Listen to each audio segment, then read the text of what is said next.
प्रभु येशू ख्रिस्टको रगतले धोइएका पवित्र जनहरू, तपाईहरूको उपस्थितिमा आज म यो फेरि फेसबुक लाइभबाट तपाईहरूको अगाडि आइरहेको छु। पण्डित माधव उपाध्याय। मैले लाइभमा बोलेको कति कुराहरू तपाईले मन पराउनु भयो अनि लाइक गर्नुभयो, अरू धेरै कुराहरू गर्नुभयो। यसो गरिदिँदा मैले निकै साहस पाएँ। यस कारणले तपाईहरुको माझमा म आएको छु। सज्जनहरू, मेरो विषय त्यस्तै टाइपको हुन्छ, जसले जीवित परमेश्वरको विरुद्धमा आफ्नो मुख खोल्छ, जसले जीवित परमेश्वरका प्रजाहरूको विरुद्धमा मुख खोल्छ र जथाभावी बोल्छ, त्यस्ताहरूलाई हामीले उचित समयमा उचित जवाब दिएनौं भने उनीहरूले अझै हौसला पाउँछन् र तिनीहरूको त्यो अभद्रे असभ्य मुख अझै ठूलो आवाजमा खोल्न थाल्छन्। त्यही कारणले तपाईहरुको माझमा म आज दोस्रो प्रयास लिएर लाइभ भिडियोमा आएको छु। सज्जनहरू हो, म भित्र हृदय अन्तस्करणबाट कृतज्ञ छु तपाईहरु मसित हुनुहुन्छ। निश्चय नै आजको यो लाइभ भिडियोको माध्यमबाट तपाईहरुले नयाँ एउटा आयाम, नयाँ खुड्किलोमा चढ्नुहुनेछ। जो नयाँ विश्वासी क्रिस्चियन हुनुहुन्छ, तपाईहरुलाई कुरो थाहा होस्, येशू ख्रिस्ट बाहेक संसारमा अरू कुनै सत्य छैन। येशू ख्रिस्ट बाहेक अर्को कुनै योग्यको धर्मगुरु छैन। येशू ख्रिस्ट ती धर्मगुरुहरू मध्येका हुनुहुन्न। येशू ख्रिस्ट सबै धर्मगुरुहरूका पनि गुरु हुनुहुन्छ। येशू ख्रिस्ट ती प्रभुहरू कहलाइएका जस्तो उहाँ हुनुहुन्न। येशू ख्रिस्ट सबै प्रभुहरूका पनि महाप्रभु हुनुहुन्छ। येशू ख्रिस्ट संसारमा भएका ती सत्ताधारी राजाहरू जस्तो होइन, उहाँ सबै राजाहरूका पनि राजा र उहाँ महाराजा हुनुहुन्छ। एउटा कुरा हामीले स्पष्ट जान्नुपर्ने हुन्छ, येशू ख्रिस्टलाई उहाँले इच्छा गर्नुभयो भने मानिसलाई, शरीरलाई पनि मार्न र आत्मालाई पनि मार्न सक्नुहुन्छ। तर उहाँ शरीरलाई पनि नमार्न, नाश नहोस् भनेर मानिसहरूलाई बचाउन आउनुभयो र आत्मालाई पनि नमरोस् भन्ने उहाँको उद्देश्य हो। यस कारणले उहाँ संसारमा ओर्ली आउनुभयो। सज्जनहरू, आज म तपाईलाई केही एउटा नयाँ कोसेली लिएर आएको छु। यो कुरो हजुरलाई स्पष्ट हुनुपर्छ। केही नयाँ कोसेली छन्। बाइबलमा गल्ती खोज्ने मानिसहरूलाई म आज केही उत्तर दिँदैछु। म पनि एक समयमा बाइबलमा गल्ती खोज्थेँ र गल्ती खोजेर बाइबलको सत्यतालाई औँला उठाउँथेँ। मुख यो कुहिएर जाने मुख प्रयोग गर्थे, किनभने त्यतिखेर मेरो अन्तरात्माको दृष्टि खोलिएको थिएन। सत्य के हो मैले जानेको थिएन। सज्जन, अब म सत्य जान्दछु, मेरो अन्तर्दृष्टि खोलिएको छ। यस कारणले बाइबल के हो सो मैले स्पष्ट बुझेको छु।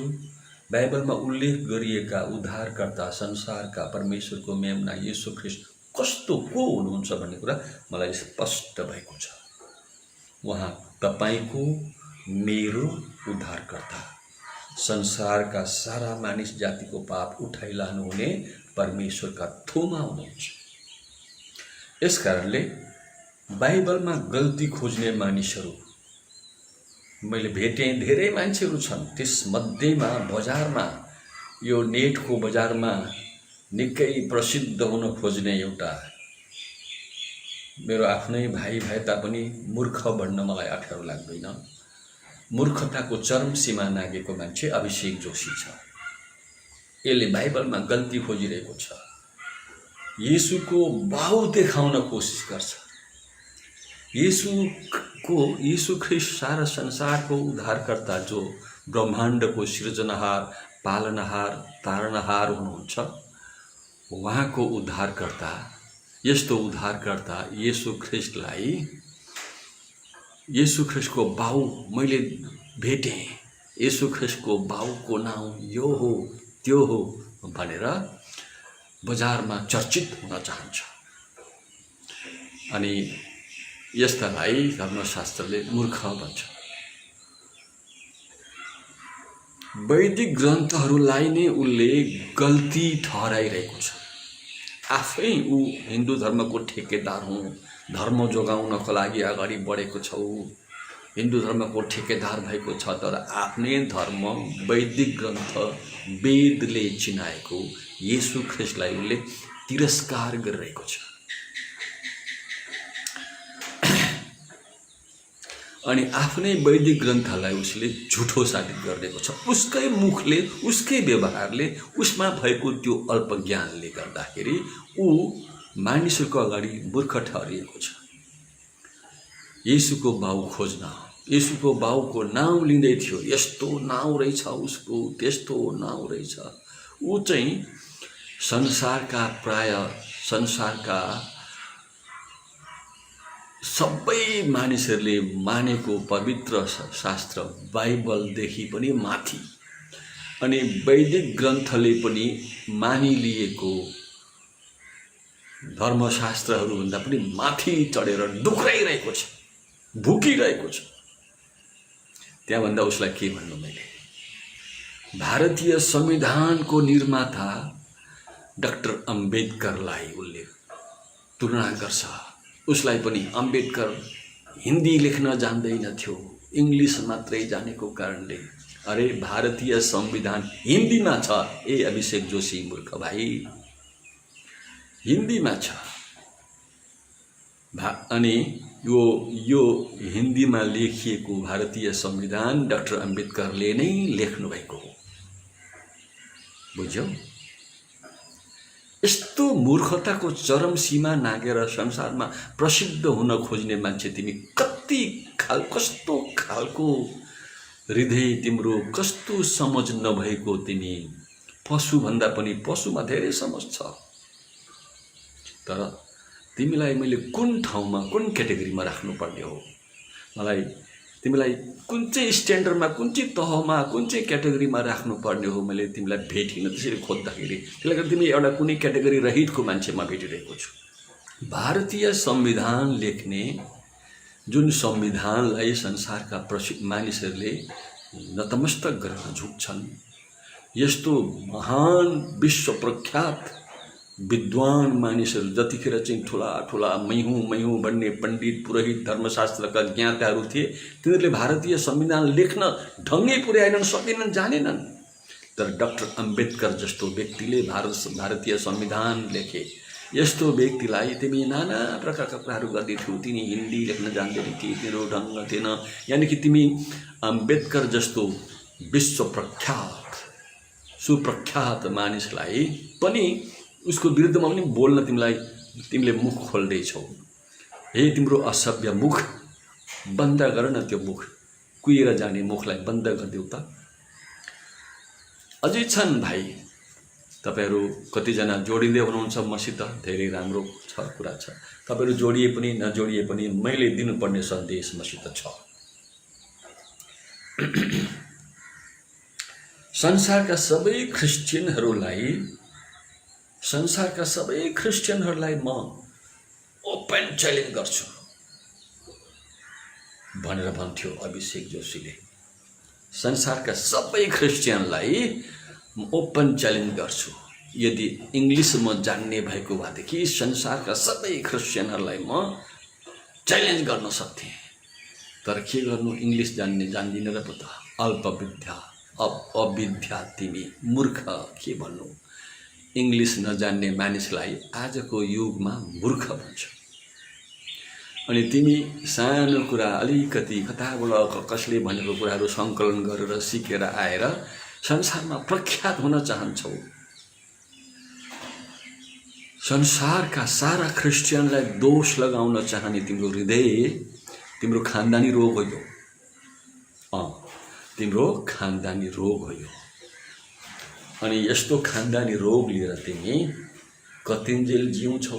मानिसको अगाडि तिमी भयङ्कर हुन खोज्दैछौ भाइ, तर तिमी त मानिसको अगाडि तिमी कतिसम्म पतित भएको, कतिसम्म तुच्छ हौ भन्ने कुरा मानिसले तिमीलाई जानिरहेका छन्, तिम्रो मूल्याङ्कन गरिरहेका छन्। भाइ अझै छ। चिहानको सन्दर्भमा अब आयो। चिहानको सन्दर्भमा तपाईलाई मैले यहाँ केही चिहानको सन्दर्भमा बोल्नुभन्दा अगाडि यर्मियाको पुस्तक 7 अध्यायको 30 पददेखि म पढेर सुनाउने छु। एकछिन मनन गर्नुहोस् है। यर्मियाको पुस्तक पवित्र शास्त्र बाइबल यर्मियाको पुस्तक 7 अध्यायको 30 पददेखि 32-33 पदसम्म पनि पढेर सुनाउँछु। ध्यान दिनुहोला। यहुदाका मानिसहरूले मेरो दृष्टिमा दुष्ट काम गरेका छन्।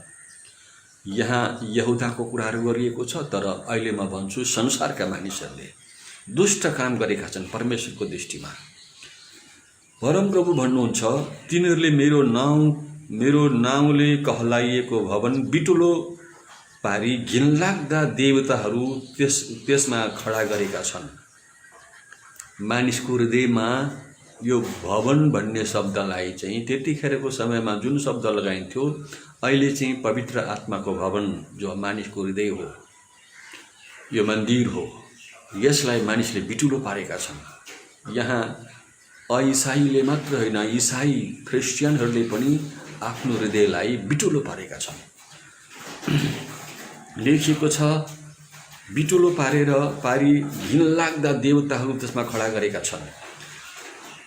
आफ्ना छोराछोरीहरूलाई आगोमा बलि गर्न बेन हिन्नोमको बेसीमा तोपेतका अलगा ठाउँहरू तिनीहरूले बनाएका छन्। यस्तो आज्ञा मैले दिएको थिइनँ, न त त्यो कुरा मेरो मनमा उब्जेको थियो। 32 यसकारण होशियार हो। यसकारण हे यो आजको लाइभ भिडियो हेर्दै गर्नुहुने प्रभु यीशु ख्रीष्टलाई विश्वास गरेका नगरेका दुवै क्षेत्रका मानिसहरू हो, होशियार हुनुहोस्। यो परमेश्वरले दिनुभएको चेतावनी हो। यस्ता दिनहरू आउँदैछन्, ध्यानी राख्नुहोस्। कस्ता दिनहरू आउँदैछन्? परमप्रभु भन्नुहुन्छ, जब मानिसहरूले त्यसलाई तोपेत वा बेन हिन्नोमको बेसी कहिल्यै भन्ने छैनन्, तर त्यो हत्याको बेसी कहलाइने छ। ध्यान दिनुहोला, किनकि तिनीहरूले आफ्ना मरेकाहरूलाई तोपेतमा ठाउँ नअटाउन्जेलसम्म गाड्ने छन्। आज हाम्रो यहाँ भारतवर्षमा, इन्डियामा पनि यही भइरहेको छ। ठाउँ नअटाउन्जेलसम्म गाडिरहेका छन् भने जलाउने ठाउँ नभएर लास जताततै फ्याँकिरहेका छन्। 33 पदमा, तब यस प्रजाको लासहरू आकाशका पंक्षीहरू र पृथ्वीका पशुहरूलाई आहार हुनेछन्, अनि तिनीहरूलाई तर्साएर धपाउने कोही हुने छैन।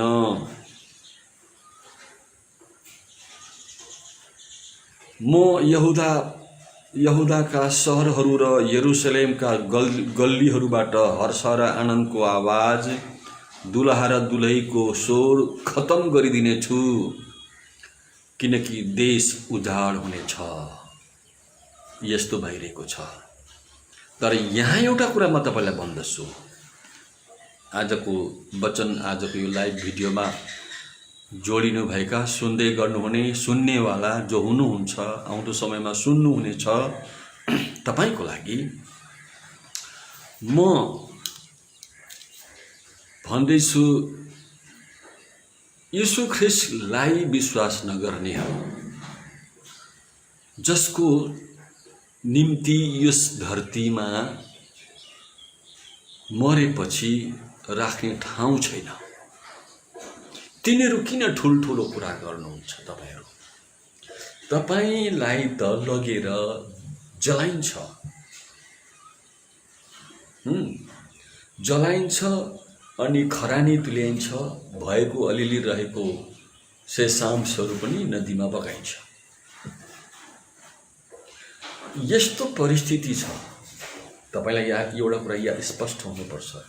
तपाईँ यस देशको निम्ति, आफ्नो देशको निम्ति, म मेरो देशको स्वदेशी हुँ, मेरो धर्म स्वदेशी हो, म आफ्नो धर्म मान्छु, सनातन धर्म हो मेरो, हिन्दू धर्म यस्तो हो त्यस्तो हो भनेर कुरा गर्नुहुन्छ नि।